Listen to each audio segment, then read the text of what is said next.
Comment le renard blanc est-il devenu roux? Conte Kamishibai inventé par les élèves de 6e du collège André Malraux de Granville en partenariat avec la médiathèque Charles de la Morondière, Marine Charon-Gatef, professeure de français, et Catherine Bourreau-Alcantara, conservatrice du patrimoine des médiathèques. Comment le renard blanc est-il devenu roux? Il y avait fort longtemps, dans une contrée éloignée de tout, les renards étaient blancs. Les goupils vivaient en liberté dans la forêt, tantôt sombre, tantôt lumineuse.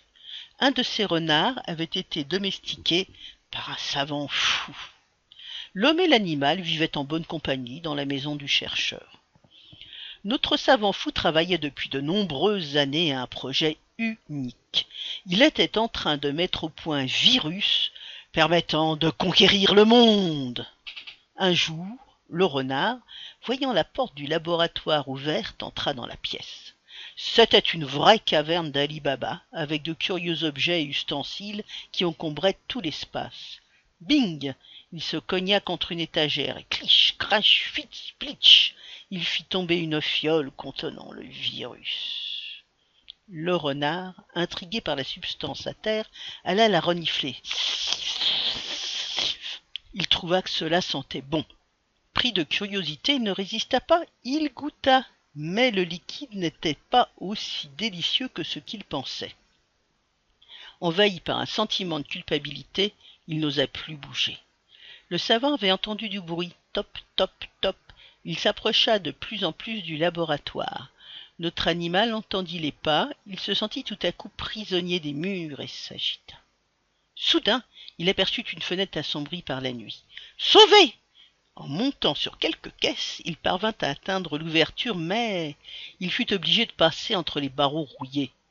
Tout était sombre, très sombre, très très sombre dehors. Il prit peur et s'enfuit. Ah! Après avoir passé les barreaux rouillés, le renard comprit qu'il était devenu roux.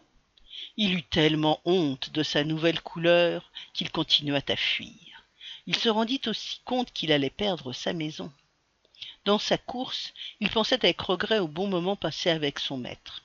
Il finit par errer dans les rues en pleine nuit. Heureusement qu'elle n'était pas aussi sombre que ce qu'il avait tout d'abord cru.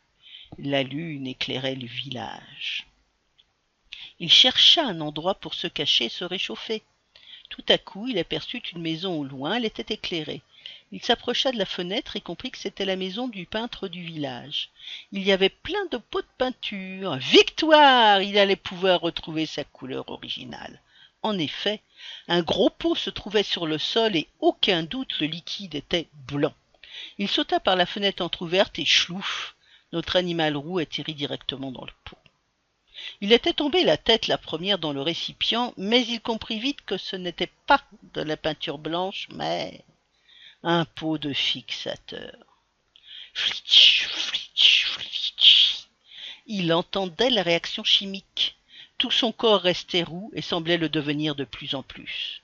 Maître Renard commença à se frotter le museau, puis le bout des pattes, les oreilles. Seul le bout de son énorme queue dépassait en dehors du bac. Rien n'y faisait. Il avait beau se débattre avec le produit, il restait roux partout, ou presque. Mais le peintre avait entendu le vacarme épouvantable. Padam, crac, boum! Et il finit par accourir. L'artiste attrapa un balai et essaya de chasser notre goupil blanc devenu roux. Mais ce dernier était tout effrayé et ne pensait qu'à se défendre. Il sautait, s'agenouillait, disparaissait derrière les toiles et les tables en essayant d'échapper à son agresseur. L'atelier fut vite dévasté, il n'eut plus qu'une solution, s'enfuir par la fenêtre restée entr'ouverte. Dans sa course, le renard tomba par hasard sur la maison de son ancien maître. Il pensa un instant retourner auprès de lui pour trouver du réconfort après tous ses malheurs, mais horreur! Le savant semblait fou de rage après l'accident de la fiole. L'animal s'enfuit alors vers la forêt. Il trouva une rivière et tenta de se nettoyer. Crich, crich, crich. Il frotta tout son corps, le museau, les joues, les oreilles, le garrot, les pattes avant, les pattes arrière. Rien à faire. Son pelage restait roux. Tout son pelage, sauf sauf l'extrémité de sa queue qui n'avait pas connu le pot de fixateur. Triste, il partit au cœur de la forêt. Après quelque temps à déambuler ainsi, il y trouva une renarde plutôt jolie et sympathique qui le consola, si sympathique qu'ils finirent par s'accoupler. Leurs gènes se mélangèrent, ils vécurent heureux et eurent de nombreux enfants, puis de nombreux petits-enfants. Depuis ce temps-là, les renards sont parfois blancs, mais généralement roux, avec le bout de la queue blanche.